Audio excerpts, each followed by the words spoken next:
Vamos a seguir viendo la planta alta y estamos a punto de ver un cambio radical en los procesos. Acabamos de ver temas estructurales, temas de fachada y temas en los que todavía estamos edificando espacios nuevos. Ahora vamos a entrar a la recámara principal, que es la que tenemos más avanzada en cuanto a acabados. Y les vamos a mostrar cómo de la mano, mientras al mismo tiempo vamos realizando trabajos estructurales, vamos haciendo también trabajos de acabados de la mano, ¿sí? Pásame.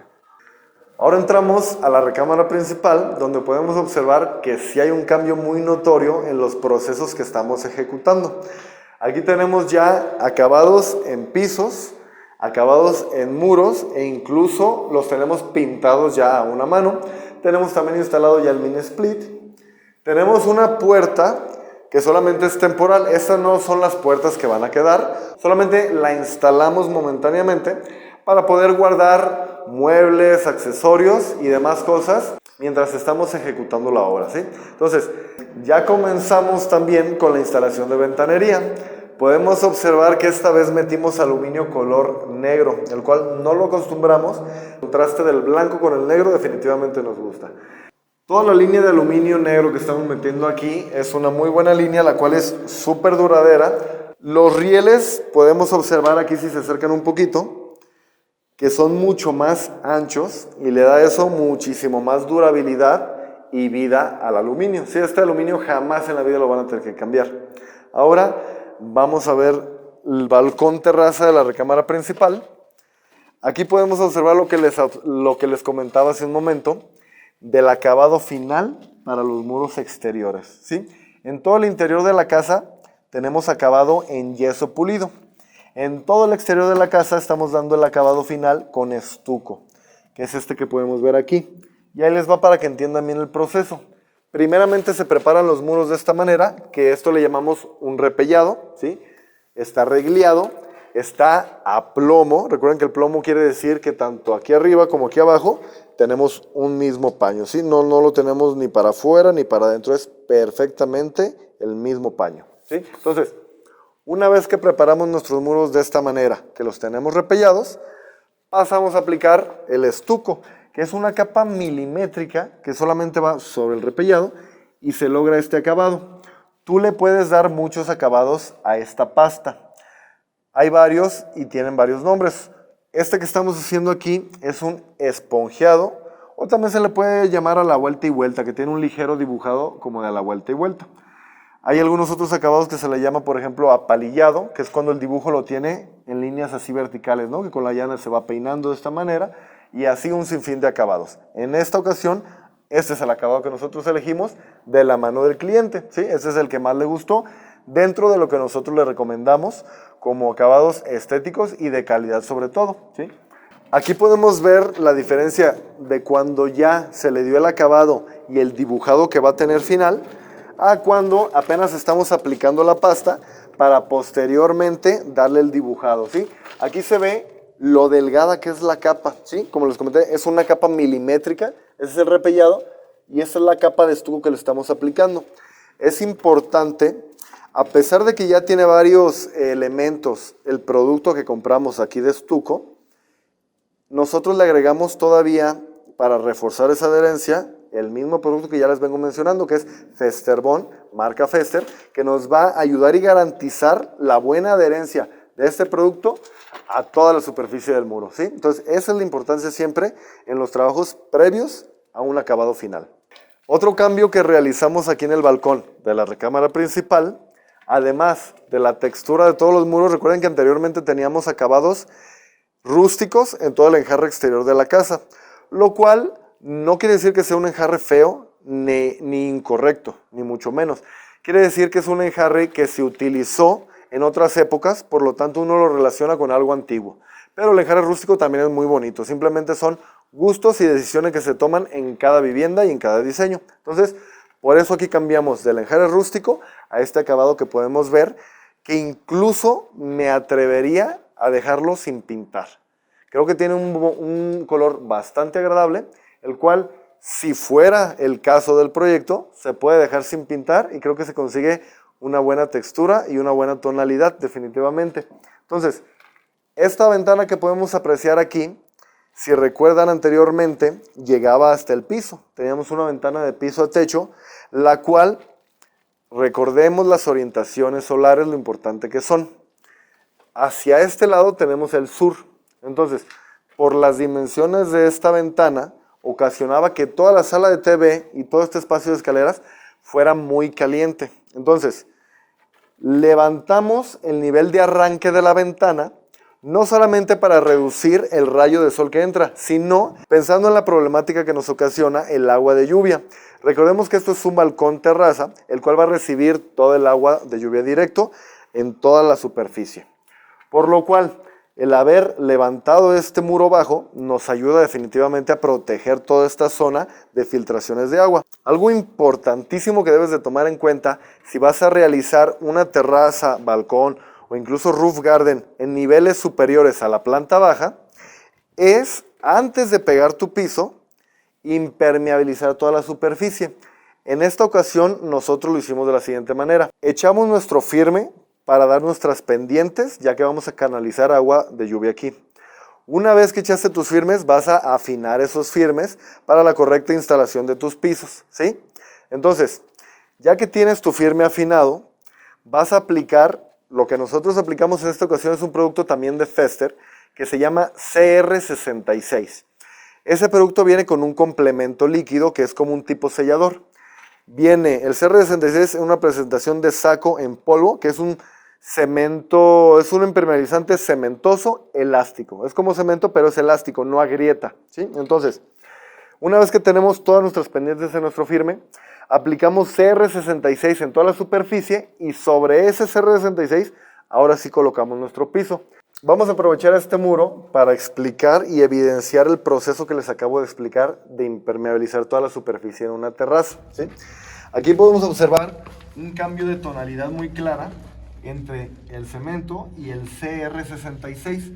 Esta tonalidad más oscura que se da de aquí para abajo es el producto de Fester CR66 que les comenté, ¿sí? Voy a quitar el cartón para que se vea un poquito mejor cómo va este proceso, ¿sí? Antes de aplicar este piso, antes de instalar este piso, se aplicó el producto de Fester CR66 para impermeabilizar toda la superficie. Se aplica en la superficie y se levanta un poco en los muros para garantizar que todas las esquinas queden perfectamente bien selladas. Entonces, aquí podemos ver la evidencia del CR66 y hasta dónde se aplicó para proteger las esquinas. Otra preparación que hacemos es que en vez de colocar el zócalo como lo tenemos en toda la casa, remetido y a 90 grados, lo aplicamos como si fuera una zabaleta, a 45 grados. De esa manera evitamos tener esquinas a 90 grados, las cuales son las más peligrosas para la filtración de agua. Entonces, ¿cómo nos protegemos ante ese tipo de problemáticas? Es, primeramente impermeabilizas toda la superficie y después colocas tu piso muy bien junteado y el zócalo lo colocas de esta manera como si fuera una zabaleta. Y de esta manera te aseguro que va a ser muchísimo más difícil que llegues a tener algún tipo de problemática con filtración o humedades, ¿sí? Entonces, estas son las preparaciones que yo les recomiendo hacer antes de instalar un piso en una terraza, ¿sí? Recordemos que este es un piso porcelanato de formato 60 por 1.20 el que estamos aplicando aquí, si les sirve el dato. Van a poder apreciar tal cual la transformación de un espacio, ¿sí? En el primer video vimos todo este espacio con ladrillo aparente y con una losa que llegaba a este nivel, ¿sí? Entonces, posteriormente pudimos observar este espacio cuando recién lo estábamos puliendo, cuando estábamos aplicando el yeso en todas las bóvedas y en los muros, ¿sí? Entonces, ahora podemos apreciar el espacio con su piso instalado, con su zócalo instalado, con la entrecalle que forjamos entre el muro y el zócalo. ¿Esto por qué lo hacemos? Esto nos ayuda con la estética y la problemática que se da en la unión de un material con otro. Muchas veces cuando tienes zócalo y muro pegado, es muy posible que te quede un poco mordido y que no te quede perfectamente recto esa unión. Entonces, al nosotros forjar esta entrecalle y delimitar y obviar el cambio de material, hace que se vea más ordenado y estético. Y de esta manera es como nosotros resolvemos esa unión entre dos materiales, ¿sí? Estamos apreciando la transformación de este espacio Un espacio con pisos, con yesos pulidos y con una mano de pintura. ¿Sí? Aquí podemos observar el espacio mucho más blanco que los otros espacios y con un domo que ya está pulido y ya está pintado a una mano también. Podemos observar qué bien se ilumina este espacio con luz cenital y con una ventilación natural. ¿Sí? Entonces vas a tener un espacio fresco, bien iluminado, sin necesidad de gastar nada de electricidad.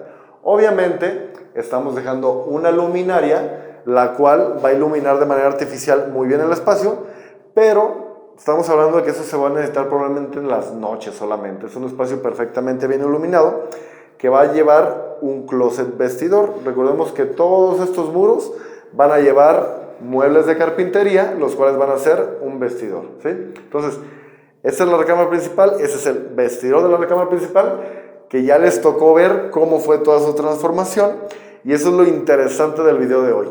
Cómo de un lado de la casa estamos todavía ejecutando trabajos estructurales, y del otro lado de la casa ya estamos prácticamente entregando habitaciones terminadas, ¿sí?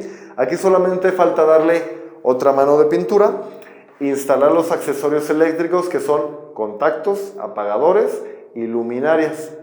Posteriormente vamos a instalar puertas de carpintería y hace falta instalar el domo de cristal templado. Recuerden que siempre debe ser cristal templado cuando ponen en un domo, ya que puede llegar a granizar o recibir impactos más fuertes, ¿sí?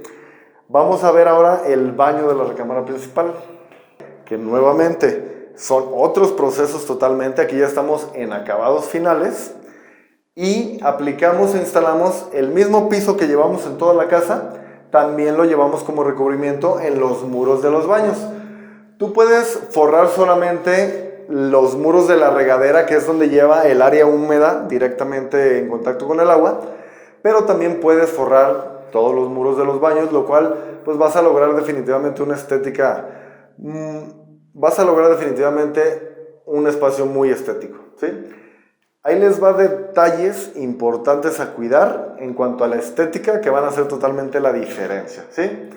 Observen el despiece y los recortes que llevamos en los muros del baño, ¿sí?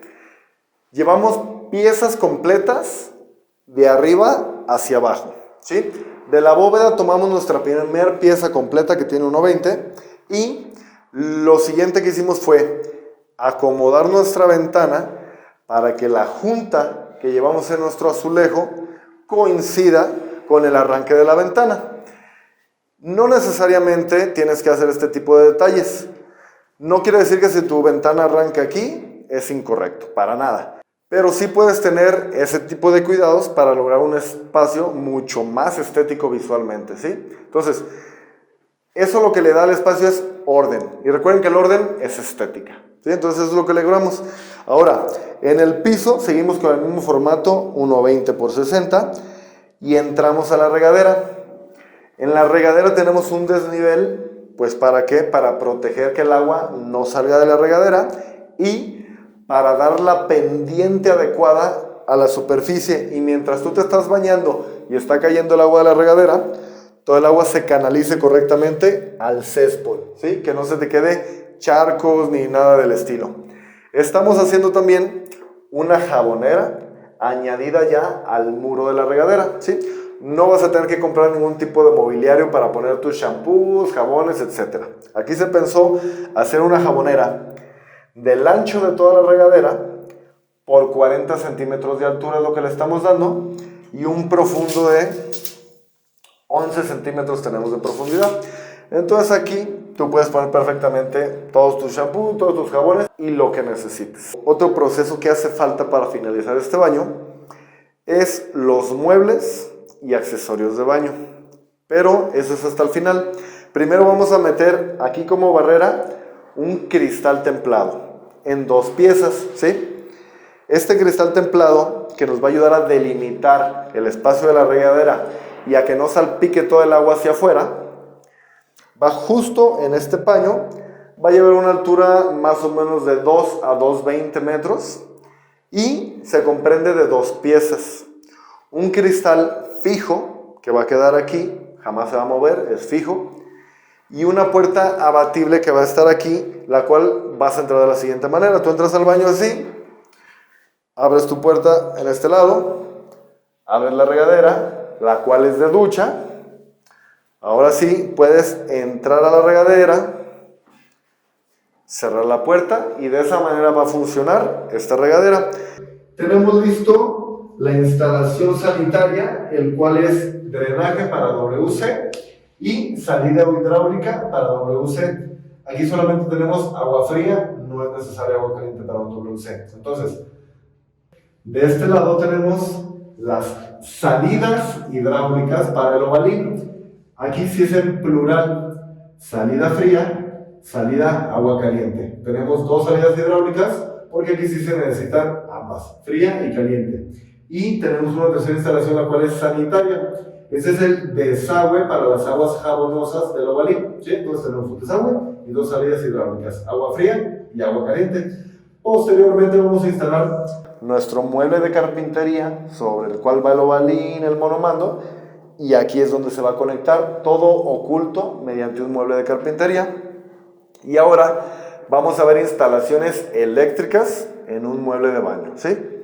Estamos hablando de que aquí vamos a tener nuestra cubierta, aquí nos vamos a lavar las manos, aquí vamos a tener nuestro apagador, el cual va a prender nuestra lámpara en bóveda, y aquí vamos a tener contactos dobles, los cuales si quieres conectar tu celular, si quieres conectar una secadora o mil cosas de aparatos que utilices en un baño, aquí va a haber todo lo necesario para utilizarlo.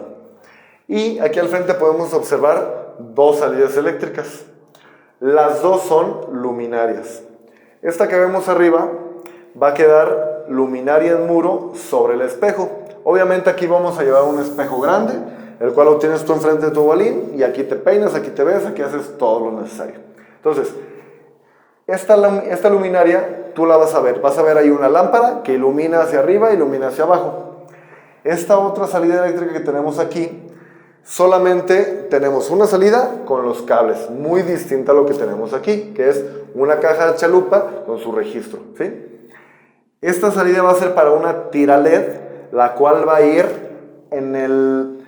Esta salida es para una tira LED, la cual va a ir en todo el perímetro del espejo, lanzando luz indirecta, que también es un detalle de ambientación. No necesariamente te va a iluminar para que tú te peines o te maquilles inclusive, pero sí te va a dar una luz de ambientación para que en la noche, si te paras al baño, puedas ver todo perfectamente, puedas ver dónde apagar, dónde prender, dónde está el WC y dónde están todos los muebles de baño, ¿sí? Entonces, este es el baño principal, así es como está quedando. Creo que está muy bonito el porcelanato que se eligió. Este porcelanato se eligió de la mano de los clientes, ¿sí? Nosotros les damos propuestas y ellos eligen cuál quieren. A mi opinión muy personal, es muy bonito, el cual es porcelanato, les repito, formato 1.20 por 60. Y así es como se ve este baño, ¿sí? Seguiremos viendo los avances cuando tengamos ya los cristales templados, los muebles instalados, pero eso es lo que quería que vieran, cómo cambian los procesos y lo importante que es la organización en la obra, sobre todo en este tipo de situaciones, donde por las solicitudes y los tiempos de nuestro cliente tenemos que entregar espacios interiores mientras que seguimos realizando trabajos fuertes y pesados de albañilería y estructurales fuera de la casa. Entonces, ahí la importancia es organizar los espacios para cada actividad y para cada cosa. ¿Dónde vas a acomodar tu material? ¿Dónde vas a poner tu escombro? ¿Qué vas a terminar primero y qué vas a terminar después para que el albañil no le estorbe a tu pisero? Para que el pisero no haga que se atrase el fontanero electricista, ¿sí? Entonces, en las remodelaciones es clave la organización. Es clave que planifiques y organices tus espacios y tu mano de obra para que no se estén ni interceptando ni deteniendo o atrasando las actividades de otra persona, ¿sí? Entonces, pues bueno, eso era el punto que quería tocar porque es importantísimo para el buen funcionamiento de la obra y sobre todo para que tú puedas entregar en tiempos acordados con cliente una obra finalizada, ¿sí? Entonces, Sí se puede hacer varios procesos a la misma vez, pero es vital una buena organización y administración de obra, ¿sí? Entonces, estos son los avances que llevamos aquí en la obra de Virreyes, que con mucho gusto se los compartimos. Espero les sirva mucho este contenido para que puedan ustedes ejecutar sus obras o simplemente para que tengan un poco más de conocimiento, ¿verdad? Aquí estaremos. Muchas gracias. Saludos.